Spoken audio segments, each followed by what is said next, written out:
Before the actual class, I would like to make a few announcements. The first one is that today we will complete the third chapter of Wish Fulfilling Treasury, and there is no more class in this week, including the Wish Fulfilling Treasury and the Shrangama Sutra. And later, I will make the announcement when we resume the class. The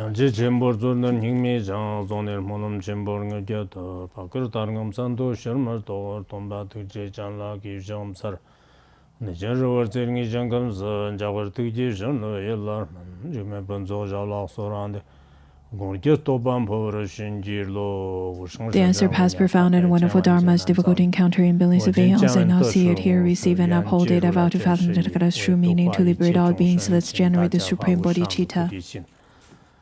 Namkala tindo leo nevjen zarkara jandam kalar nawarte gyatsa simchir tsaksam nevzonte kone konda ningiram pagbayen lamin rrm tsam chinsam manchochi konsan nane rimbar jakchendang ganchang ganchang tagzang rirnamte yana yetag leji shirmpang var zokshida lai lede zobra shida Shadang Rambi Hwardam Jorim Zi Kongsang Serki Sakjib Zambo Wei Wangbu Kanzang Chogna Damba Chana Zhongkir Serdan Dansa Norzang Tang Kietsir Ganga Radang Ravga Va Gava Gavi Ganga Rava Go Sakjib Mangyang Tedang Javar Te Shingam Chogna Zizhag Bachir Go Rdolib Zambo Lanchin Kamsak Dang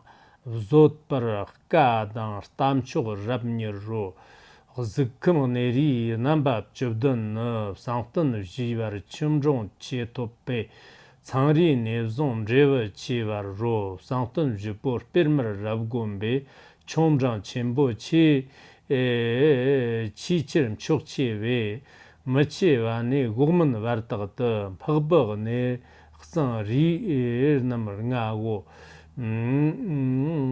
nerjang tsangri nam nga go dedag kongna chipa tami ne gogman namzi sapchi tob da tanjang sarla yonsur zogba yen zigmet bala ngurna neme to gyachun sadnab sangtun jirim jin alanje tanır tongchir tongni sam Drewa chevi varta tambarte nisang ringa gyakyon satme to kyata vartang zang langyat ne gyachin zhedang simchir tsaksan var huksad gyachir zhik yoparte teni simir gyachir gardan da chigimbam chigchi yopi chegjar de kongne kongmir jopi varnang la nzamvi glangne dan Tere chizam jig yopi vartag gongmar tsiva ye gongman vartam tukira shibar sha. Alangzhe ririb ndola chigbo tang tsangban jikten chigneb jivar la alangzhe bayin jikten kamjib sha. Machid nirdan chartsirib nyambe kor tenyid shtomtar simchir tsaksam dam tukid nyambag chigirib korwa na shipadir tongan jikten kamjib sha dertong varla meyin dertong varmin jikten kamyen de agjan chir tamnyam chigiri ganne kor dertong tongsam jikten chembum tar tsangri tamnyam chigirib korwa na langzhe ririb tsangban jikten var termbam chigirte shewa Chagya re ndadag gongzhir long kirin koron yang chiglav tembe mnyamda changjig ne tagba chenbo mangqa tamju yuzhun rinpo chem zolle not chaksir tambi legarte ximbago 下面我们讲那个如意宝藏了 Now let's begin our class on the wish fulfilling treasury. I will take a short break from the classes. Mainly, I need to do a body checkup because I had the surgery. So every half a year, I need to do a body checkup. So there's no need to panic, no need to spread rumors. Other than that, every other aspects of our study and practice is still going on as usual. Currently, the Kempos and Kemmels are giving wonderful classes in Larungar. Everyone's very attentive. Without any special cases, I think the summer is very suitable for giving classes and listening to the teachings. Therefore, I really hope that you can continuously to be attentive throughout this period of time. Considering our winter is rather quite cold, that is why we usually have a vacation or a winter holiday for 1 to 2 months. So we should know that summer is a really wonderful season where we should place all of our efforts on the listening, contemplation, and practice of the Dharma. Do not squander your time. If you want to squander your time, staying over here is not the appropriate place to squander your time. I know that you need some rest, so those things could be placed on Sundays.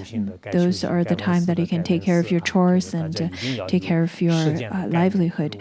And other times, you should just engage in contemplation and practice. All of us, we should have a sense of time. We should be very sensitive to the time. I know many people are really good with planning with your time. However, there are just a small number of people who tend to be quite lethargic, lazy, and distracted. Therefore, I think it would be the best to count dozens of minutes or 20 minutes as a unit whenever you need to engage in certain things. Currently, we're talking about the inanimate world.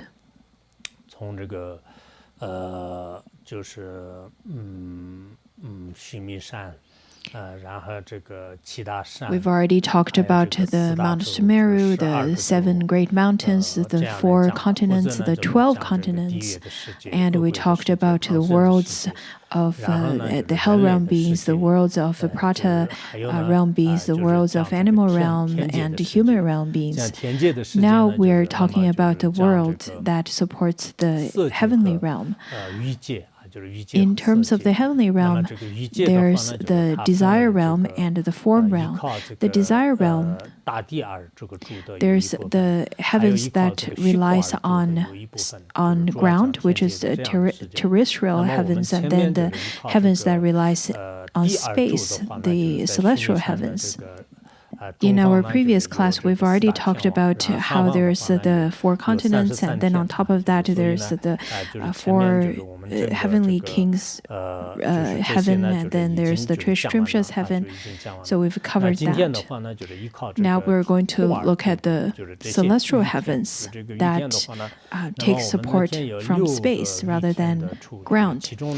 In terms of the location of the different places, for example, there's the 4 continents, and above it, in the middle of the Mount Sumeru, there's the heavenly realm of the 4 heavenly kings, and then there's the Trishrimshas heaven. These 2 are the desire heaven.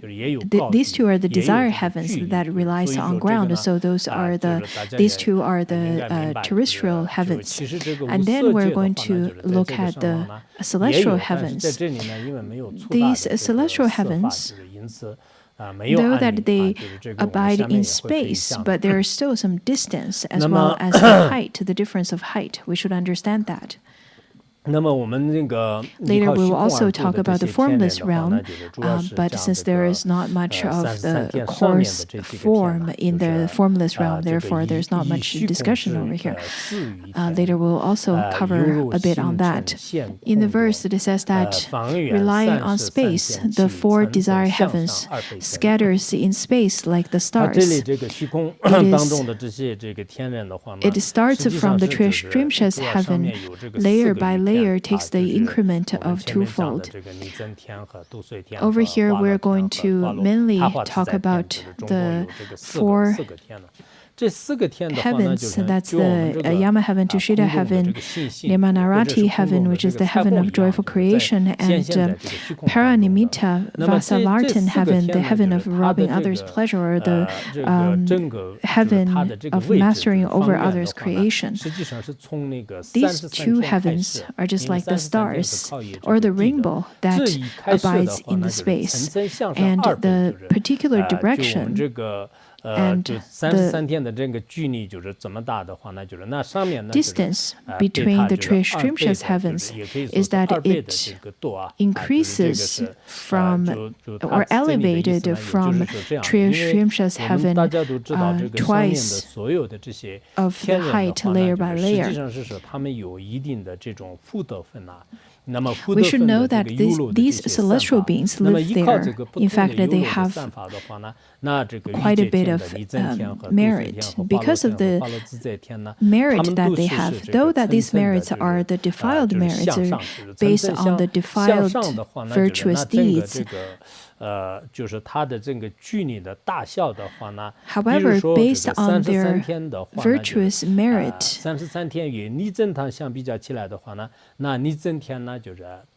the various layers of heavens would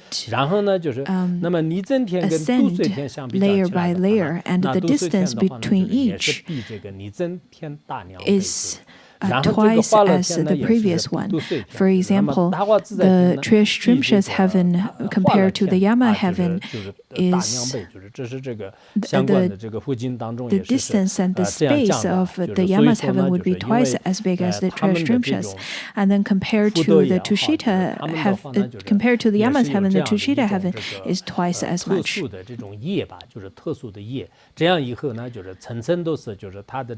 It is because of their merit, their very special karma. So layer by layer, they're much bigger than the previous layer of heavens. Whenever we look at the pictures that depicts the Mount Sumeru and the heavens above Mount Sumeru, we can see that they expand with the elevation of the heavens. So the Mount Sumeru, or above the Mount Sumeru, each layers of heavens expands. And according to the sutra, it says that these heavens, they are elevated in the space, and they would locate in almost like heavy clouds, and the heavy clouds are like the ground. That's their relying space. It is very much based on the celestial beings' merits and virtuous karma, so that they won't fall down. When it comes to the six desire heavens, there's the residing place of Master Tsongkhapa and Maitreya that resides in Tushita heaven. Also, there are descriptions of the inner and outer court of Tushita heaven. There are also descriptions of the residing place of Mara Papian. Mara Papian resides in the highest level of the desire heavens. That is the master over others' creation heaven. The Mara has lots of competitiveness, he has lots of jealousy, and he doesn't want any practitioners to gather, to accumulate great merit that could surpass desire realm, because if the practitioner were to gather great merit that surpassed desire realm, they would take rebirth in the form realm, and then the Mara doesn't want the practitioners to do so. For that reason, he would create various kinds of obstacles to the practitioners. He would come to the celestial realm, and he would go to various places to create difficulties to practitioners. In fact, on one hand, the Mara Papian has accumulated merit by making offering to practitioners in the past, and for that reason he enjoys the bliss of celestial beings. On the other, he had made lots of bad aspirations, and his evil activities, those all kinds of devious activities were done.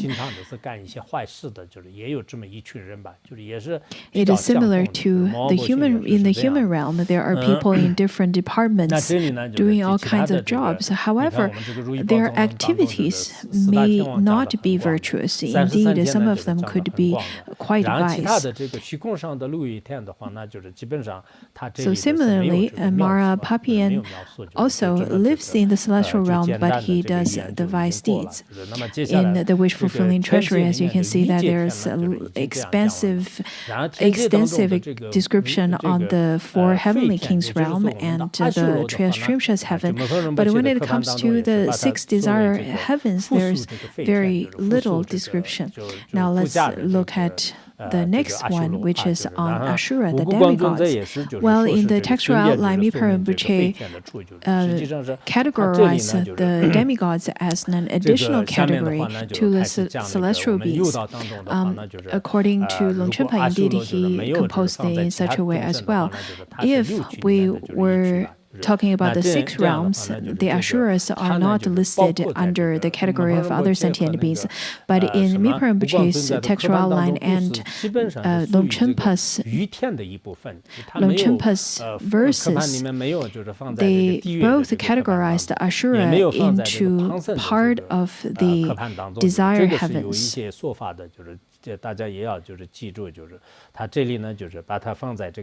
So I hope that we can remember the Ashuras are part of the celestial beings. They're not part of the animal realm, nor part of the Preta, nor part of the hell realm. So we need to remember that the Ashuras still belong to part of the three higher realms. Now let's look at the description of Ashuras. The demigods live in the water domain of the Sumeru, and within between in steps they are the Rahus, and there are the star garlands and the neck garlands, as well as the king of Shuras. The Ashuras, in fact, they have some competitive enjoyment to the celestial beings. However, because of the inferior disposition of Ashuras, compared to the celestial beings, that is, they have the inferior disposition, and their personality, their characters are also quite savage. Therefore, compared to the gods or the celestial beings, we call the Ashuras as demigods. Where do the demigods reside then?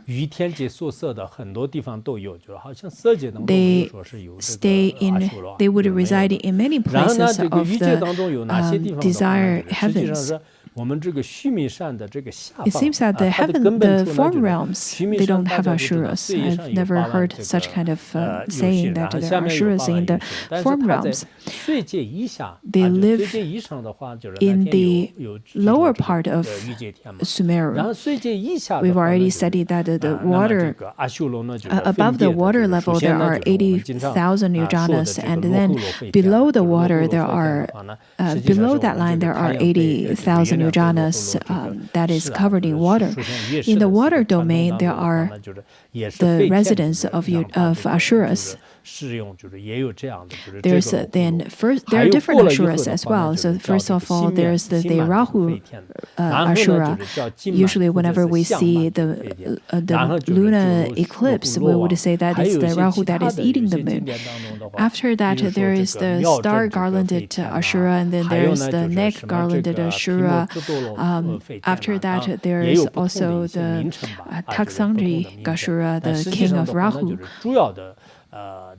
There are different names to that particular name in the Chinese translation. But there are mainly the 4 groups of Ashuras. The Rahu, the star garlanded, the neck garlanded, and then the Taksangri, the king of Ashura, of Rahu. They live in the gap of Mount Sumeru. The Mount Sumeru is just like a pyramid where it is hollow inside. So they would live in the inside part of the Mount Sumeru. I think they're similar to Nagas. That is why they that is why they can survive underwater. If celestial beings or human beings were to live underwater, we would drown. But for the Ashuras and Nagas and the marine animals, they can all live underwater. So it says that the demigods, they can live in the gap of Mount Sumeru under the water. Not so sure how the gap looks like. Not sure. There's not much of a detailed description of whether there are water in the gap. But if it doesn't have water, how would they enter from the water surface and then go below the water surface? That's a mystery. Anyhow, it says that inside the gap, in fact, there are cities and palaces and then the retinues and all kinds of groves as well. That is in the gap of the Mount Sumeru. The way they live is very different than that of the celestial beings or human beings. But that's how the different lifestyles of sentient beings are.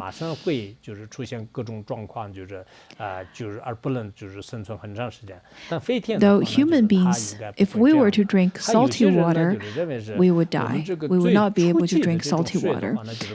However, the demigods, they shouldn't have such a problem, because when it comes to the water that is churned and created or emanated from the beginning of the kalpa, with the very beginning of the kalpa is a very different water. They would be able to enjoy the water, they would be able to live underneath the water without blocking their lung or without suffering from it.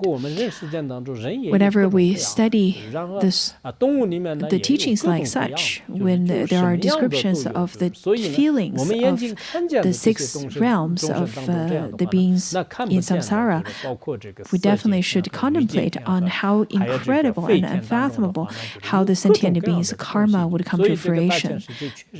When we look at all kinds of beings, let it be human beings or animals in our realm, the things that we can perceive through our eyes and the ones that we can't see from our eyes, in fact, there are myriads of variety that is out there, the way they live and the way they are. This whole world is full of this wondrous phenomena, because all beings have various kinds of karma.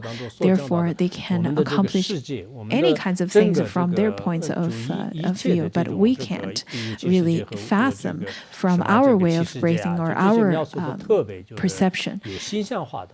Therefore, we should not just measure everything from our point of view, from our references, this is just not appropriate to fathom everything with our narrow dualistic mind. When it comes to the study of wish-fulfilling treasury, I think it's just quite wonderful because it has such a description of all the animated and inanimate world, and some of those descriptions are quite vivid. When we're studying it, it feels like we have already entered into those places. When it comes to the formless realm and desire realm and the whole map of the trichiliocosm, it may feel to be quite difficult to fathom. But after studying this particular teaching, we will be able to have a picture of it. Oh, this is a place for the Asuras to live, that is a place for heavenly kings, and so on and so forth. I really hope that when it comes to the study of it, you can cross-reference with other texts, with other sutras and shastras. When we study it, we should also keep in mind that because of the sentient beings, the karma is so different, and because of sometimes the angle of the teaching in the sutras are different, there are different ways of description. We need to understand that. Just like the different philosophies and different sciences in the West nowadays are taught differently in different levels as well. So instead of picking the flaws out of it, we should try our best to understand it. When it comes to the taking rebirth as Asuras, it is said that the Asuras has rather quite a complex impelling karma and the completing karma. The impelling karma refers to the kind of karma that would determine the actual rebirth. People who studied Abhidharma, you would understand that. And then the completing Dharma are the kind of karmic imprints that ripen to determine the type of life, the type of experience one would have during that actual rebirth. And through this maturation of the completing Dharma, one would be able to complete the karmic imprints. For example, I have already obtained this human body, and that is because of the impelling karma from my previous virtuous deeds. And the completing Dharma, the completing karma I have accumulated from my previous life would determine my suffering or happiness. Those kinds of experiences being a human being in this lifetime, that is. So this is completing Dharma. Then for the Asuras, what's the causes of Asuras then? They would rely on the impelling karma that is mostly based on the miserly personality or miserly deeds that they've conducted in their previous life. When it comes to the non-virtuous deeds, the unvirtuous deeds, the ones with high capacity of those vice deeds, they would be reborn in hell realm, and then the medium would be the hungry ghost, and then the lower ones would be of the animal realm. So after conducting the intermediate stage of the vice deeds, then the Asuras had since accumulated these kinds of deeds, they are born as Asuras. Those are their impelling karma. That is why some of the teachings would categorize the Asuras as hungry ghosts. But Asuras, on the other hand, they had accumulated lots of merits as well. That is why they have this kind of completing karma to be reborn as to enjoy as much as the celestial beings. They have the same kinds of enjoyments as the celestial beings. According to Longchenpa, Ashura is considered as part of the celestial being. but it has association with hungry ghosts. According to Guinaprabha, he said that asuras are part of the hungry ghosts. According to Asanga, he thinks that asuras should be part of the celestial beings because they enjoy lots of wealth, they have lots of merit. According to the Sutra of Right Mindfulness, I think it is part of the asuras are part of the hungry ghost and the animals as well. According to Mahavibhasha Shastra, I think the category is also between hungry ghost and celestial beings. Anyhow, because of the complexity of the karma of the asuras, because of their impelling karma and because of their completing karma, which then prompts certain experiences and being reborn in certain realms. Now, after studying this, you should understand the good and the vice karma are correlated to our rebirth and correlated to our experience. The sentient beings, in fact, creates various karmas, and they're quite complex and they're intertwined with one another. Therefore, there are different ways of taking rebirth and having various experiences in that rebirth. For example, if one were to have virtuous impelling karma and a virtuous completing karma, then they would have all kinds of enjoyments in higher realms, such as a human realm or celestial realm. Just like when we look around, there are people who have rather quite a good and smooth life, and they're quite content in their mind as well, doesn't have much of suffering. Once I heard that there was one household in my hometown, they had never argued and never quarreled with anyone, and the family is very much in harmony. On top of that, they have good financial support. So for the whole life, they are in harmonious relations with their neighbors, with their relatives, with each other, and the children are quite supportive to the elders and paying their gratitude to the elders. That is both virtuous in the impelling and the completing karma. There's another type of people who have good impelling karma, at the same time not very good karma in terms of their completing karma. There are people, though they were reborn as human, but they have lots of suffering. Even if some people have money, but they're still suffering a lot in their mind. Probably in celestial beings, there are the ones who, though enjoy lots of enjoyments, but they would suffer. They would have lots of suffering. To give you another example, there are people who live in royal palaces. Other people would feel that, oh, what a luxurious lifestyle, but people living in those royal palaces are suffering a lot. That is another type of karma. That is because of the complexity or intertwined impelling and completing karma. So there are beings, though, are reborn as human beings, as celestial beings, but if their completing karma is quite complex, then they would enjoy their experience, and sometimes they would have rather quite a painful experience. We can relate to that, isn't it? Sometimes we feel quite happy. Sometimes we feel really painful, lots of suffering, especially, I think, the modern people nowadays.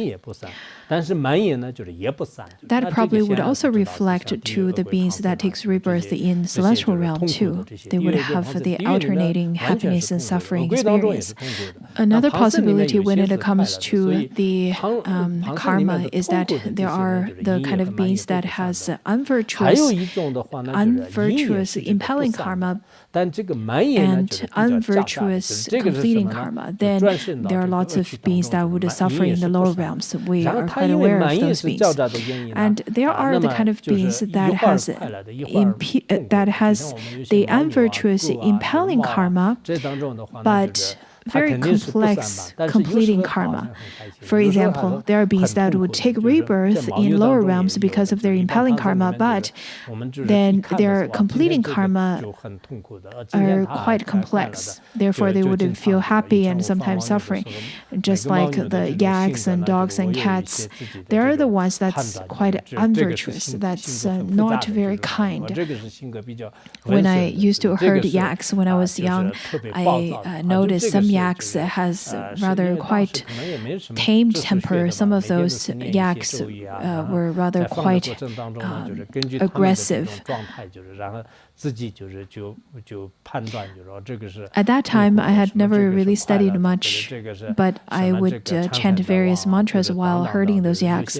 And through my own observation, I would be able to differentiate which one is rather quite happy and which one's suffering, which one is really the king of aggression, which one has the most desire, most greed, which ones are quite content. So I will be able to observe them.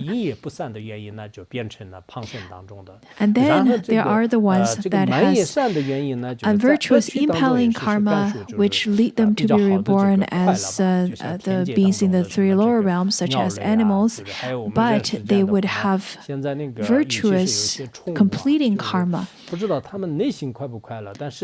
For example, the birds that lives in celestial realm, or the pets living in the human realm. I've heard of an example. There was this person, this very famous designer and merchant. His name is Karl Lagerfeld. He has a cat. And that's the richest cat in this whole world, because that cat has the net asset of 2.1 billion RMB. Why is that? Because Karl Lagerfeld got the cat at the age of 77, and he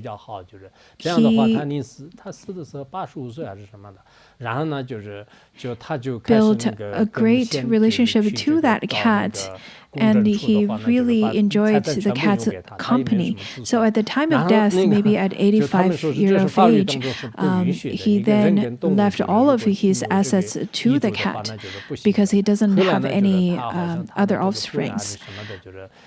Though it is said that in the law, one cannot leave all the assets to an animal even through a will. But then later, through various ways, he managed to leave the wealth as a part of the supervision to one of his servants. And then he's in charge to take care of the cat.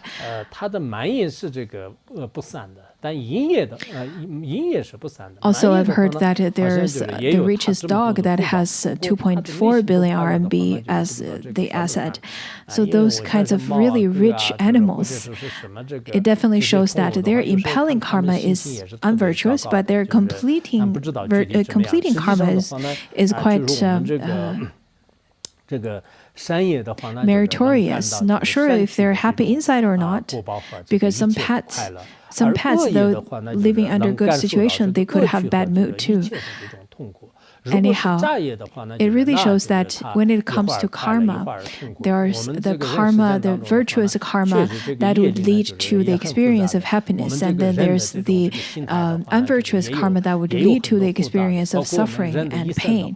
When it comes to the complexity of the intertwined karma, it would lead to the experience of happiness and suffering, and then wealthy and illness and health and illness, wealth and poverty. All of those could be intertwined, or the circumstance for one person could be of one experience and in the first half of the life, and then it would be completely different in the second half of the life. All of these has a lot of relations to the karmic causes and fruition. What's the extended meaning that I'm teaching over here? That is, the karma is indeed unfathomable. Therefore, we need to try our best to avoid from creating negative karma, let it be from our mind or from our actions. In this lifetime, we have already encountered encounter such wonderful Dharma, we need to try our best to control our unvirtuous mind and unvirtuous deed. Even if you were to already committed to some unvirtuous deeds, then try your best to confess. When it comes to the heinous deeds, it is to point to that you've already committed to some negative deeds for a very long period of time, and you had a strong intention and you have no power of antidote, you have no regret and no confession at all, then that is called a heinous deed. As mundane beings, of course, we would make all kinds of mistakes, we would make all kinds of negative deeds. Then we should try our best to confess. We have to feel regret, and then we have to shorten that period of time between committing those negative deeds to the confession and then to reduce the intention of creating those negative deeds. Those are also part of the practice. According to Abhidharma, it says that the Asuras, because they have such complexity of karma, though they have lots of wealth, but they have lots of jealousy as well. According to some other sutras and shastras, sometimes it says that the Asuras, though they have the same type of merit or enjoyments of the celestial beings, but their body, their appearance are not the same as celestial beings, because celestial beings are very beautiful, magnificent, but the Asuras, they are not good looking at all. So that is another reason they would be jealous of the celestial beings' good appearance. Another aspect of the Asuras is that they would be jealous and doubtful of the Buddha. When the Buddha, for example, gave the teaching of Satipatthana, the four mindfulness, then to the celestial beings, that is, then the demigods, the Asuras, they would doubt.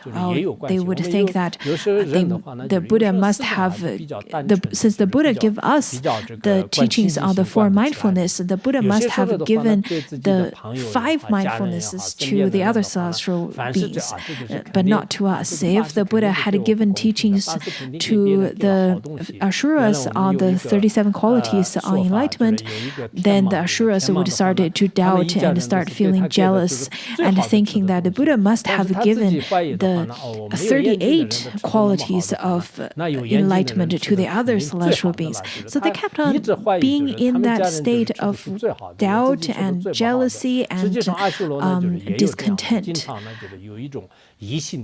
Just, we can also see people around us who, there are people who have rather very pure and very simple way of thinking, and it's very easy for them to generate a pure outlook or a sacred outlook to the others. But there are people who would have lots of jealousy and lots of doubts and lots of discontent. That's very similar to Asuras, where they would feel that, this Dharma teacher must have given more teachings to the other person. And this person must have take others as their favorite and not me. So they would keep on having this kind of comparisons. Similarly, in our world, we also see people that have, for example, not much interest to the three jewels or to the virtuous deeds or virtuous dharma. Rather, they like to associate themselves with unsavory characters, and they would be delighted to do unvirtuous things. And we can see that their situation is probably very similar to that of the Asuras. On one hand, the Asuras are part of the celestial beings because they enjoy the same kinds of enjoyments and wealth. On the other, out of the six realms, Asuras, though that they have better enjoyments than human beings, they indeed have the kind of mentality of being aggressive. They would bully that of the weaker ones than them, and they have lots of aggression. They want to wage war and they want to harm the others. Therefore, I myself don't have a good feeling about the Asuras. Maybe there are the good ones in the Asuras too. According to the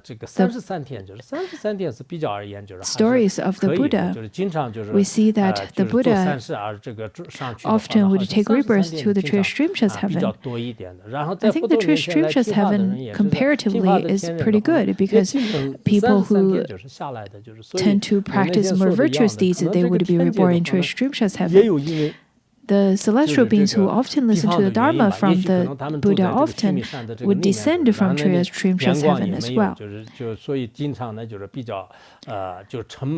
But there are different places in the heavenly realm, such as the Asuras that lives inside the Mount Sumeru. There is no sunlight, there is quite concealed. It must be very painful to live in such a place, also because of their personality that's very aggressive.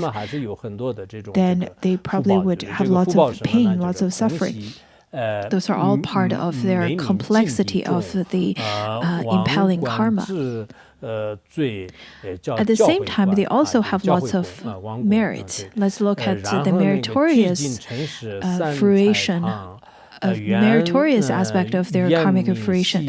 It says that in that gap there is the beautiful and wonderful golden ground. There's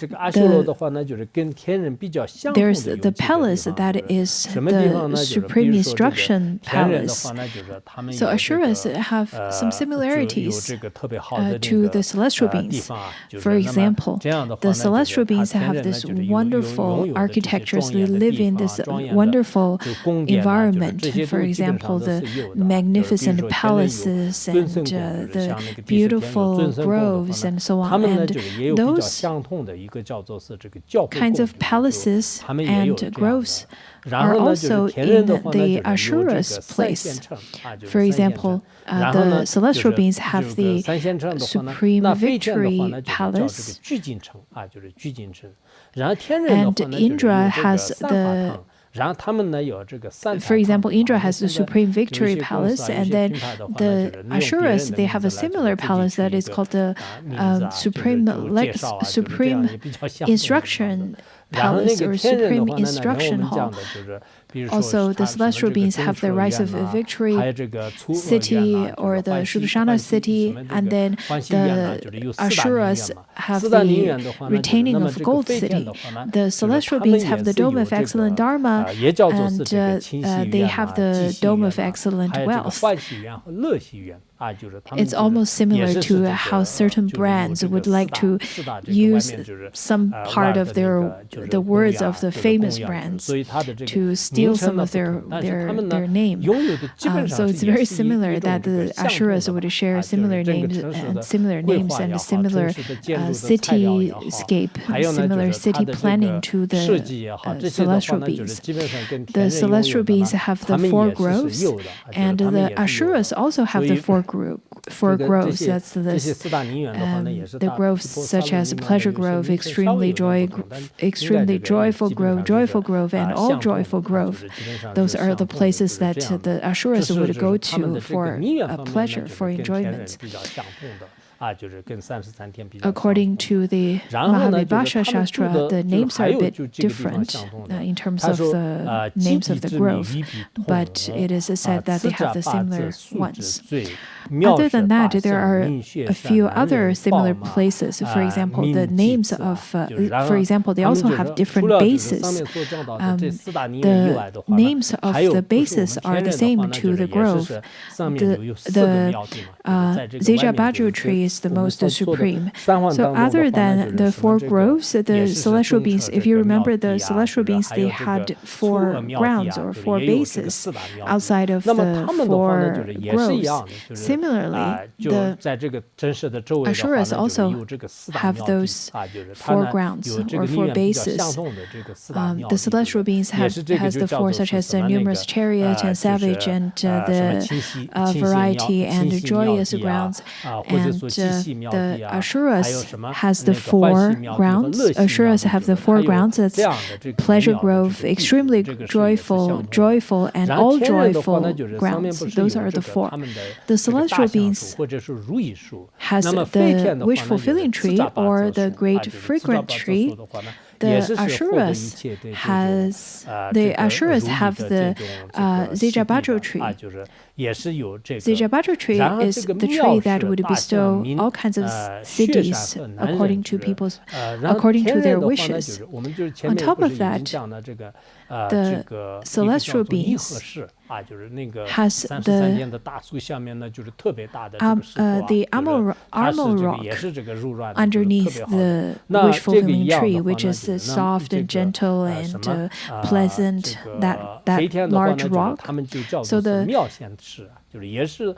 Asuras also has a rock like that, and that rock is called Wonderfully Good Rock, which is also a very large plank of rock, where the Asuras would be able to have all kinds of entertainment. In terms of the elephants, there are 2 types of elephants to the Trishrimshas heaven. One is the more entertainment or the commuting function elephant, and the other one is a protecting elephant. According to the Asuras, there's the layered tiers of snow elephants.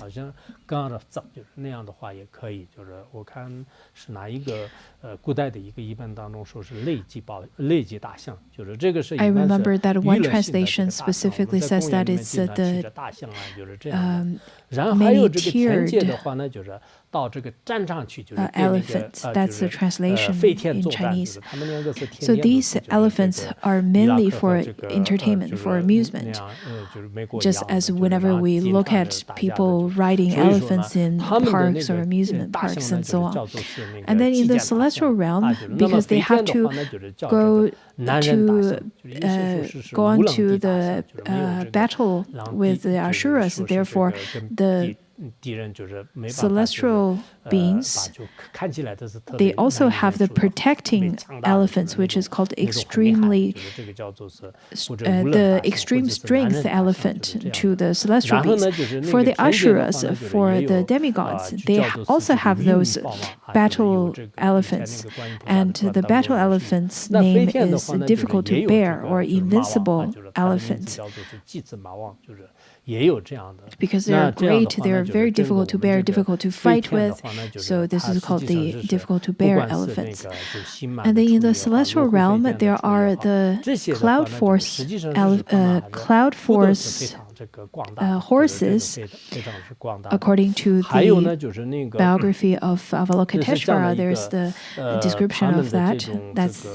That's the king of the horse in the celestial realm. And in the Asuras realm, their king of the horse is called the supreme speed horse. So we can see that they have great merits. They have all of those competitive enjoyments to the celestial beings. When it comes to the description of Mara, Papian, and the retinues of the Mara, live in the master over others creation heaven, and some of the retinues would live around the Asuras as well, because these retinues sometimes would, in fact, often would go to the Jambuvipa and sometimes to the Uttarakuru, the northern continent, and sometimes to the ocean, sometimes to the Mount Sumeru, sometimes to different places of Mount Sumeru. The Mara would send all kinds of non-humans to different places where we would call them Maras or the ghosts or evil spirits. In fact, all of those evil spirits are emanated from the Master over others creation heaven, the Parinimita Vasavartin heaven. In this heaven, usually the Mara would manifest into many kinds of forms to different places, into Jambuvipa and into the different places where people would engage in practice, especially during the time of renunciation or getting ordained or attaining fruition or practicing meditation or attaining certain kinds of insights and realization during the practice. Those are the conditions that would attract the Mara.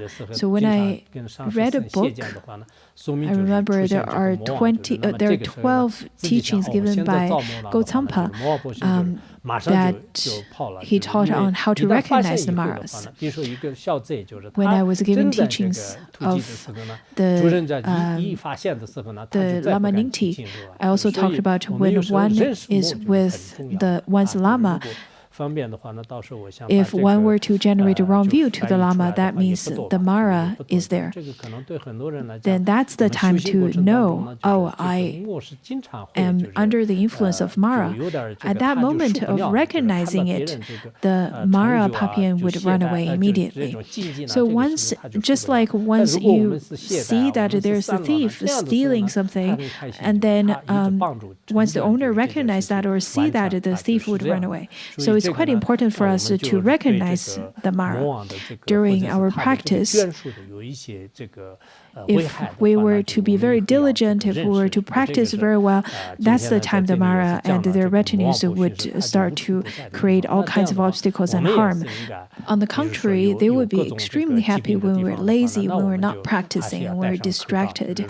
So we need to recognize Mara at all times, at every place, at all stages.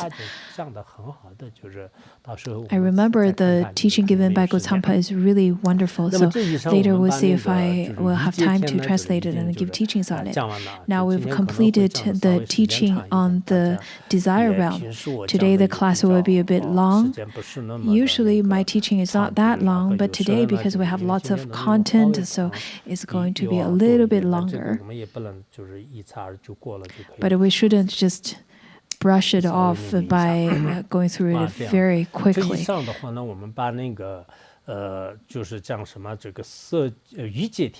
By now, we've already covered on the desire heavens.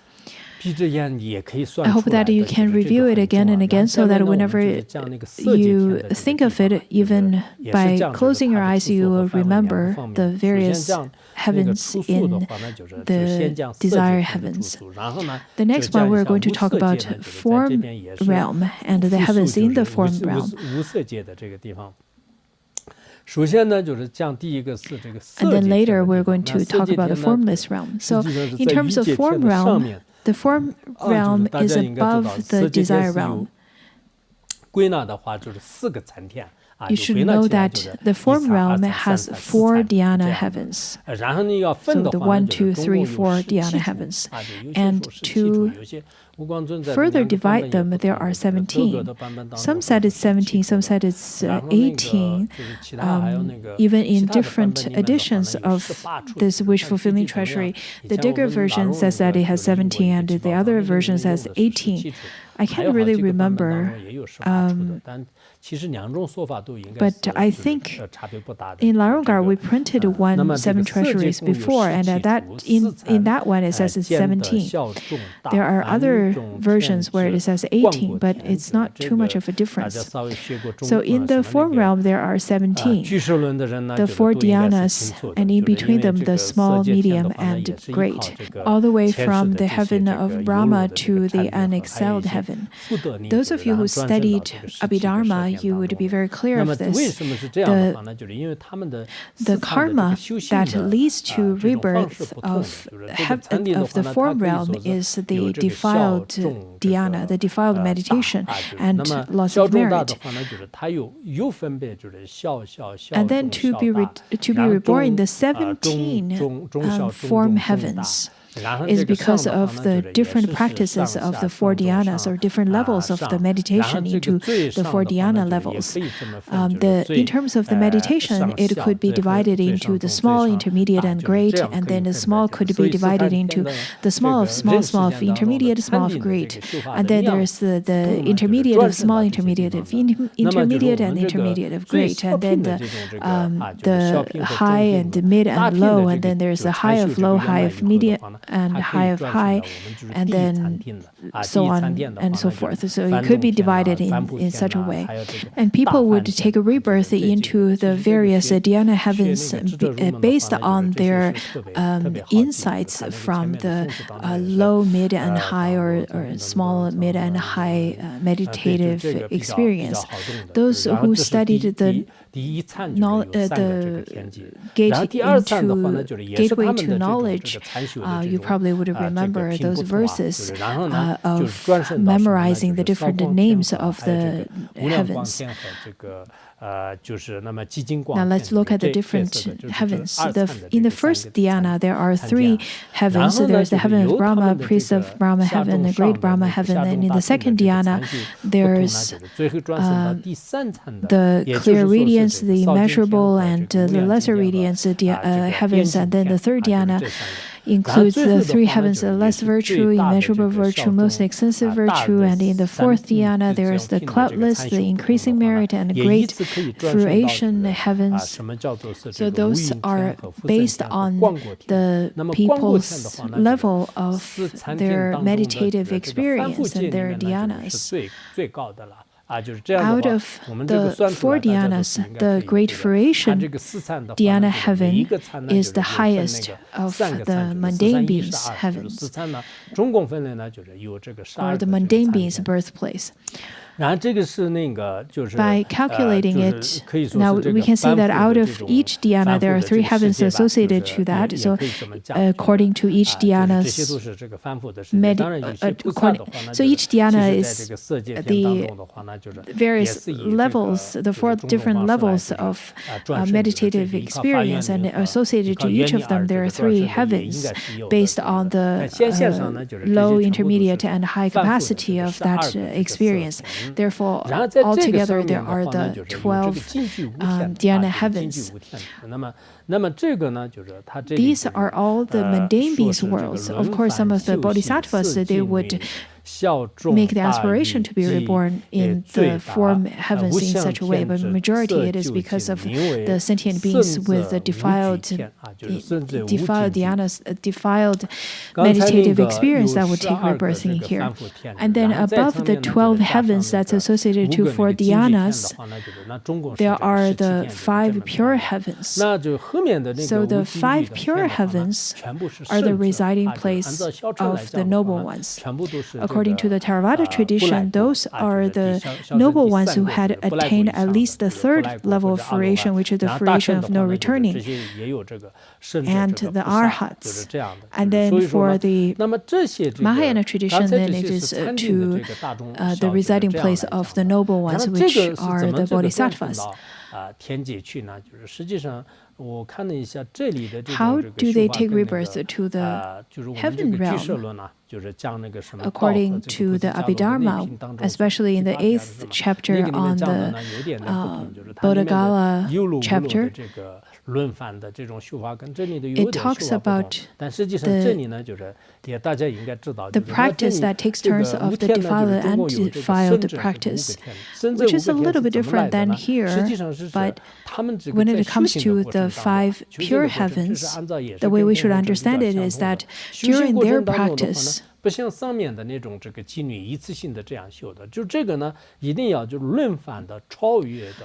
noble ones would practice meditation with a transcending method, with a leaping method. This kind of method is quite powerful.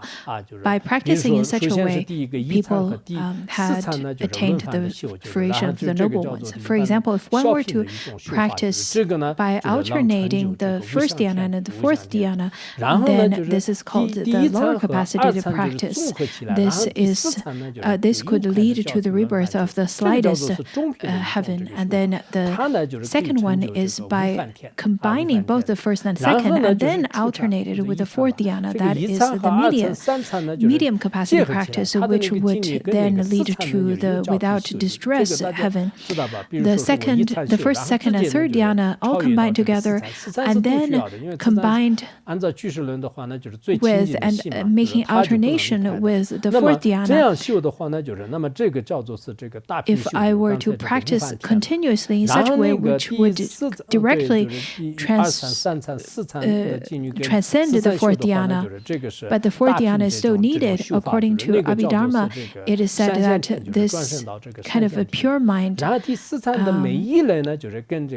it is called the most pure mind. And this kind of practice is the great practice, and that would lead to the rebirth of perfect appearance heaven.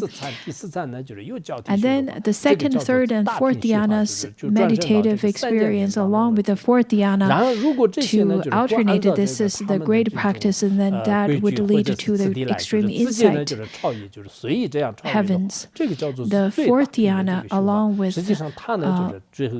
all kinds of categories combined together, this would made rebirth. This would lead to the rebirth of the unexcelled heaven.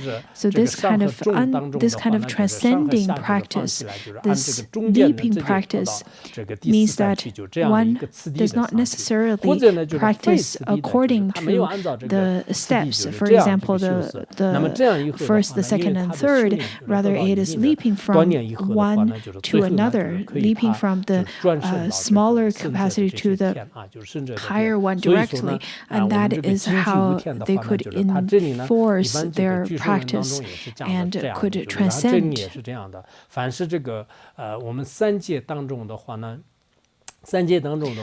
According to the Abhidharma, it says that the mundane beings of the three realms, in fact, live in the four dhyana heavens, and then the noble ones live in the five pure heavens. Some of the bodhisattvas also live there. We've already covered the 17 heaven realms, and on the top of 17 heavens, there is the Pure Land called the dense array, or the Ganavyuha Pure Land. Whenever you have time, I encourage you to read into the extensive biography of Shakyamuni Buddha, where it says that the Buddha, at the time of attaining enlightenment, when his body was still at Niranjana river, he had already went to the dense array Pure Land, and then he returned from there to attain Buddhahood, to manifest as if attaining Buddhahood at Vajrasana. So this dense array Pure Land, in fact, is at the foremost, or the top of the form heavens. This is the place for the noble ones. Some of the noble ones would consider that it is not a part of the three realm.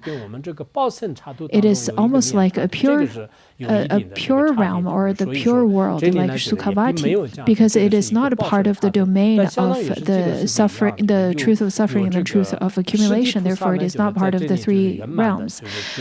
There are three existence, that is, and this array Pure Land is a pure place. But it's a very special Pure Land. It could be considered as a Molokaya, and it could be considered as a Nyamanakaya Pure Land. It is also similar to the Sukhavati Pure Land. Only the bodhisattvas of 10th Bhumis, they could complete their accumulation over there, and then manifest to attain Buddhahood in Pure Land. This is the dense array realm. This is a very special place. If you were to place it in the form realms, then it is the 18th form realm. According to Mipham Rinpoche's textual outline, he placed listed in the category of form realm in the same as Longchenpa's. But usually, whenever we talk about form realm, we talk about the unexcelled heaven being the highest of the form realm. According to Mahaprajna Paramita Shastra, it says that in the 4 dhyanas heaven, there are 8 kinds of heavens, and 3 out of that, 3 of the heavens, the mundane beings would abide together with the noble ones, and then the 5 are the pure heaven realm. In the 5 pure heaven realms, 5 pure heavens, there is one that the Mahaishvara and Mahabrahma would live. So there is some difference over there. Whenever you have time, you should read into it. In the verses, it says that on the very top of it, there is the dense array that is the most magnificently adorned, where the 10th bhumis would abide. So it says that on the top of the 5 pure heaven, there is the pure realm that is the dense array. Only the bodhisattvas of the 10th bhumi, they would be there. The ones that takes the last birth in the conditioned existence. So they don't have to take rebirth in the conditioned existence again, just like Prince Siddhartha. They would appear in this world as the Buddha or attain Buddhahood in such a way. This is the densely array pure land. It is pure, it is luminous, and usually the Shravakas and the Theravadas, they're not there. So this is a pure, luminous, pure land. And the Buddha at that time surpassed all the form heavens, attained Buddhahood in dense array. This is quite important, especially when we study the Tantra such as a Great Illusory Net. This is quite an important point of view that we need to remember. Now, the next one in the textual outline of Mipo Rinpoche, he said that this is the explanation on the formless realm doesn't have any true appearance.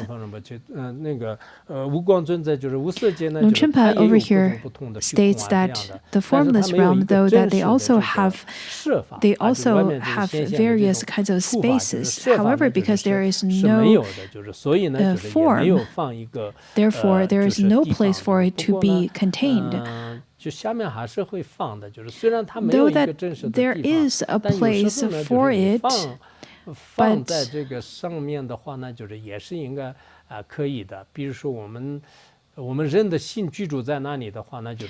it's very difficult to describe it. However, there is a description. This could sound very contradicting, but when you think about it, where is your mind? Where are the minds of humans? We could say that it is in our body. Otherwise, if we were to say that, for example, if I were to put a vase on top of my head and then put a flower in it, and then ask you, where's my mind? We can't really say that my mind is in the vase that is on top of my head or in the flower. Rather, it is in our 5 aggregates. The form realm or the form heavens, because it is on the layers and layers since it has form.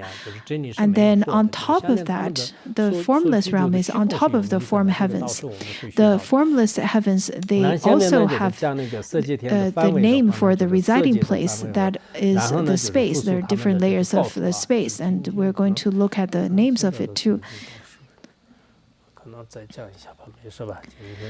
I think we'll get a bit delayed today, maybe till 11 p.m. I was just joking. It's not going to last till 11 p.m. Just a little bit left. Let's finish it.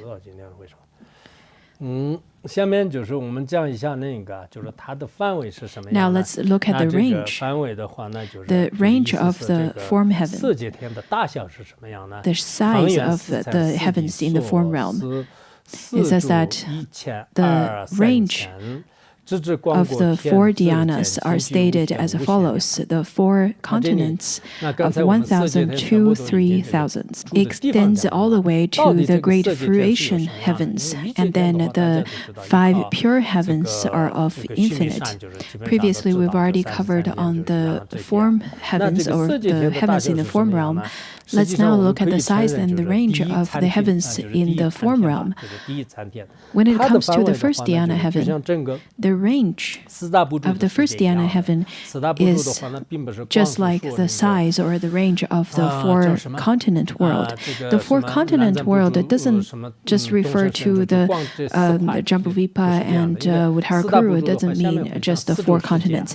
In fact, it refers to the world of four continents, which means the range that includes everything of the desire realm. So this is the whole world. And then the first dhyana heaven is just the size of that. And the second dhyana heaven is as big as a small thousandfold world. And the third dhyana heaven is of the size of the 2 times medium-sized thousandfold world. And then the fourth dhyana heaven is about 3 great thousandfold world.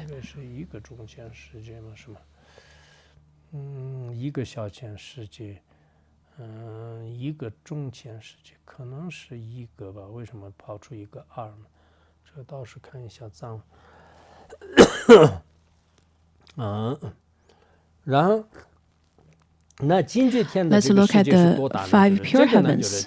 What's the size of the 5 pure heavens? It is just like a rainbow because it is formless, therefore it is without any boundary.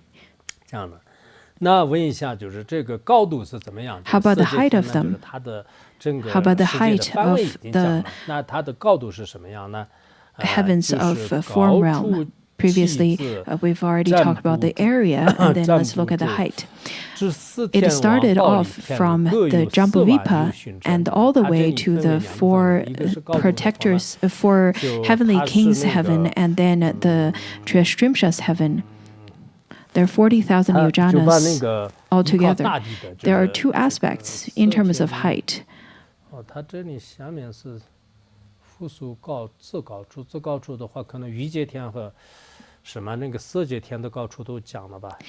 This talks about the height of the Jambudvipa and then the desire realm heaven and then the form realm heaven. If we were to take the Jambudvipa's height as a reference point, Jambudvipa started off about 40,000 yojanas. That is the Ugandhara mountains, and then at that place there's the base for there's the residing place of the 4 protected kings. So from there's another 40,000 yojanas, and then to go beyond, there's another 40,000 yojanas to the Treasury heaven, and then in terms of the height. Let's look at the textual outline. It says it's both of the desire realm heavens and the form realm heavens. Between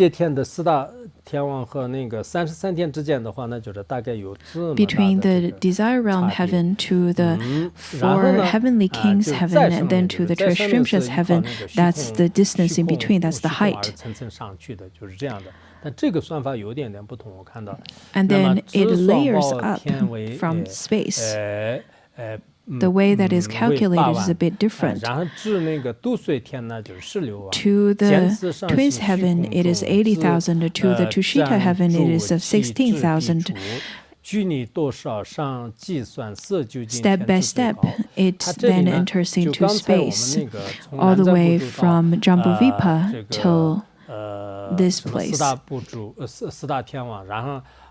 这个33天的话呢，就是4万由旬，4万由旬的。 Previously, we've already talked about how from Jambudvipa to the four heavenly kings heaven and then to the Treasury, the space in between is 40,000 yujanas.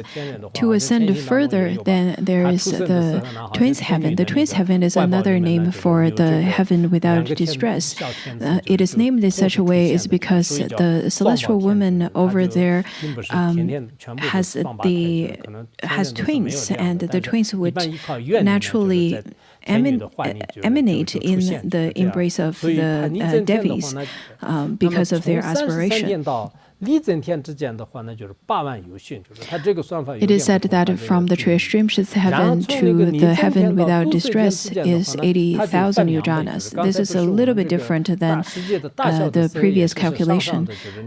The heaven without distress to the Tushita heaven takes two folds of the previous distance, which is 160,000 yujanas. Previously, we've already learned that from Treasury heaven to the heaven without distress is 80,000 yujanas, and then from the four heavenly kings heaven to the Treasury heaven is 40,000 yujanas, and then all the way above that, it takes twice as much as the previous ones. Therefore, the next one is 160,000 yujanas. And to ascend further from Tushita heaven to the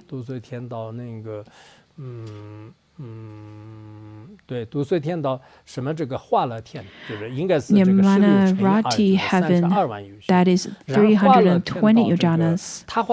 From the Nirmanarati heaven to the Paranimita Vasavartin heaven is 640,000 yujanas. Therefore, if we were to calculate the distance between Jambudvipa to the pinnacle of the form realm heaven, that is the excelled heaven,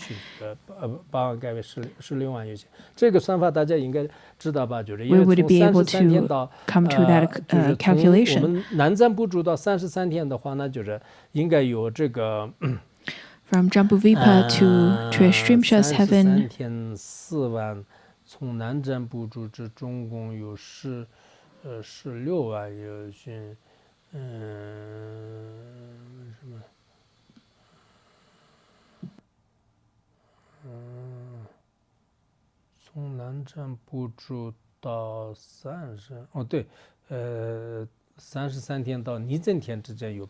from Treasury heaven to the heaven without distress, that's 80,000 yujanas.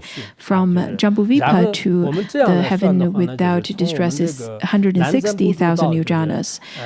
From Jambudvipa to Tushita, then we just need to calculate the distance that's added the distance that's accumulated previously. From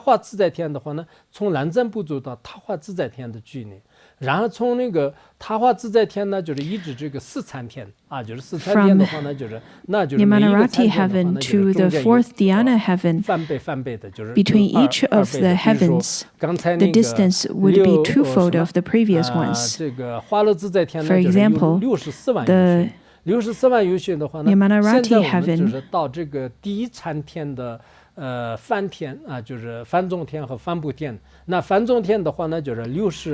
has the distance of the 640,000 yojanas.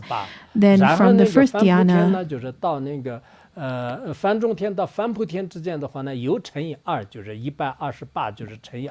the first heaven of the first dhyana, the heaven of Brahmas, to the priest of the Brahma, which is the second, then there would be twice of as much of a distance.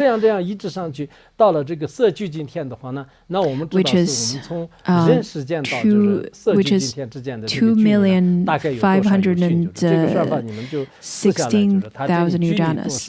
And then between each of the heavens, it takes twofolds of the previous one in such a way. So the next one would be 2 times of the 2,516 yudanas.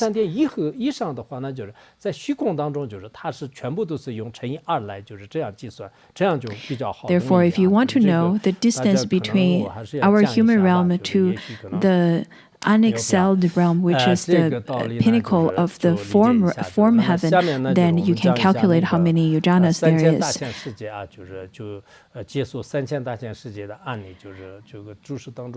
The next part we will complete the teaching on the 3,000-fold world, on the explanation of it. This part is a bit special. I hope that you can pay attention. This part says that the 4 continents, the Sumeru, and the 6 desire heavens, as well as the Brahma realm, all combined as one, it is called the 4-continent world. It is the domain of the 4-continent world. The sun and the moon is of the same distance, equivalent on the side. When we talk about the 3,000-fold world, many people would think that, oh, I study Abhidharma, I'm very clear on that. But this particular statement or the particular description of it is a bit different. Why the 3,000-fold world? Let's look at the 4-continent world. The 4-continent world includes the 4 great continents and the Jambudvipa and so on, and then the Mount Sumeru, as well as the 6 desire heavens. And then from there, all the way up to the first Dhyana heaven, which is the heaven of Brahma, and surrounded by it, there's the Chakravarta mountain, and I think from the Abhidharma, I can't remember quite clearly, there is the description of the 3,000-fold world. And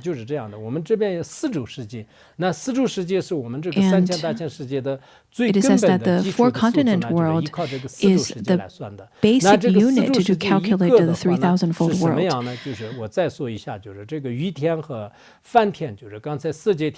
Now, what is the 4-continent world? So I'll repeat it again here, including the desire heavens, the desire realm heavens, and the Brahma heavens, all the way below the Brahma heavens. The world that's below the Brahma heavens, that's then encircled by the Chakravarta mountain, this is calculated as one unit. However, the Chakravarta mountain referred here is not the one that encircles the Mount Sumeru. So 1,000 of the 4-continent world is calculated as a small 1,000-fold world. The one unit that we talked about, the one that has the 4 continents, which is as a unit, and then with 1,000 unit of such kind of 4-continent world, encircling that small 1,000-fold world, there is one Chakravarta mountain that encircles it, and then the sun and the moon is also encircled within it. So if we were to use that 1,000 world, the 1,000 suns and moons, 1,000 Jambudvipa, 1,000 of Uttarakuru continents, and then in this 1,000 world, the small 1,000-fold world, encircling it, there is a Chakravarta mountain, that takes the height of Treasury heaven. If you remember, the Treasury heaven is 80,000 yojanas of height because it is the same height of Mount Sumeru. Within this Chakravarti mountain that contains 1,000 world within, this 1,000 world is called the small thousandfold world, and then this Chakravarti mountain is called the small Chakravarti mountain. This is, if we were to use this as one unit, this one small thousandfold world as one unit, then multiply it by 1,000 of it, just as we were to put 1,000 smallfold world in a bag. As if whenever we have the meal offerings over here, sometimes we put the small candies in a small bag, and the small bags into a medium bag in a large bag. So it's bags after bags of it. It's similar to that. 1,000-fold of worlds, the small thousandfold worlds,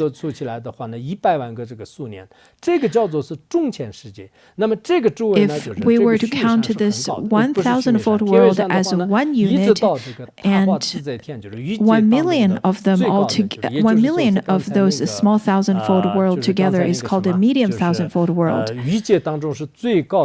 Encircled the million thousandfold world, the Chakravarti mountain, there's one Chakravarti mountain that encircles it, so puts them all together and takes the height all the way to the Paranimita Vasavartan heaven, the master over others creation heaven. That's the heaven where Maya Papian lives.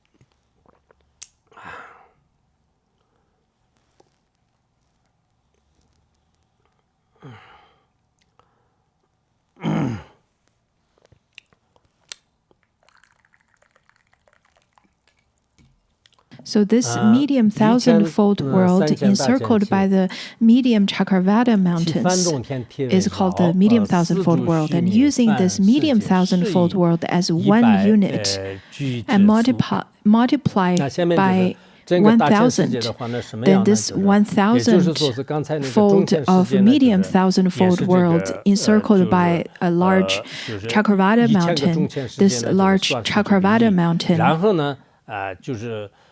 is also encircled by a mountain that takes the height all the way to the Brahma heaven. So 1,000 of those medium thousandfold worlds are encircled by the Chakravarti mountain that takes the height of the heaven of Brahma. So that's the height of the Chakravarti mountain. And there are 1 billion kotis of the Mount Sumerus and the 4 continents and all the various kinds of mountains that we stated before. Not sure if I've explained it clearly. Out of the world, all the 4-continent world, 1,000 of that 4-continent world, that counts as a small thousandfold world. On the outside, there's a Chakravarti mountain that takes height of Treasury heaven, and then 1,000 of that as a unit, that is the medium thousandfold world, where encircled by it, there is a Chakravarti mountain that is as high as the Paranimita Vasavartan heaven. By 1,000 of that, there is the great thousandfold world. which has the Chakravartin mountain the Chakravartin mountain that takes a height all the way to the Brahma heaven. In fact, this is not just the Tibetan Buddhism's teaching. You can look into the Dharma grove of the jeweled forest, and many other teachings also states the similar teachings. So in the small thousandfold world, there's the small Chakravartin, the medium to the meteor Chakravartin, the great thousandfold world encircled by the great Chakravartin mountains. When we look at such a vast world, such a vast cosmos, our Jambuvipa is located over there. I think it would be easier for us to look at a picture and then be able to have a demonstration of it. It might be easier to have those diagrams or some kinds of demonstration in such a way.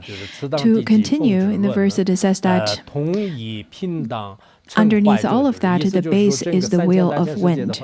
That is the base for all. Therefore, the formation, duration, and degradation would be of equivalent. The 3,000-fold of the great 3,000-fold world, though that they look very different, they have a great variety, but they all rely on this large wind wheel. Though that there are worlds located in different directions, but everything relies on that wheel, on that wind wheel. So on top of that wind wheel, whenever we talk about the rain, whenever we talk about the formation of the world, they all rely on that wind wheel. On top of the wind wheel, there's the earth wheel, and then there's the golden ground. For each of the worlds, there's no difference for that. The great wind wheel is of no difference. They're equivalent for those. Therefore, the 3,000-fold world forms at the same time during the 20 medium kalpas, and then their duration is of the same time.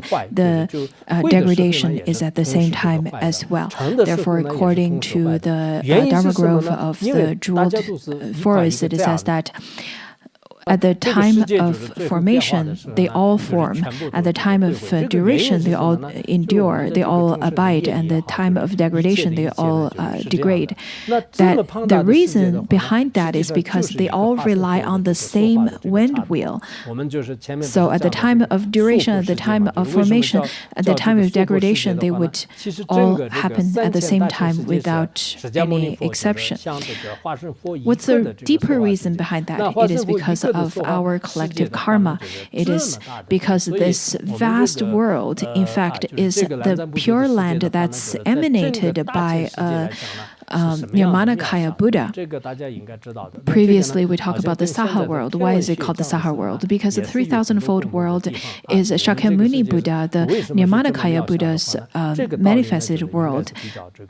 Whenever we talk about Jambuvipa and then compare it to the 3,000-fold world, it is quite minuscule. By studying this, we would be able to understand it.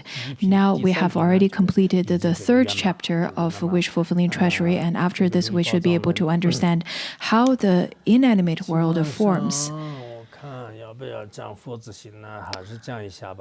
Should we study a bit of the 37 stanzas of 37 practices of Bodhisattva?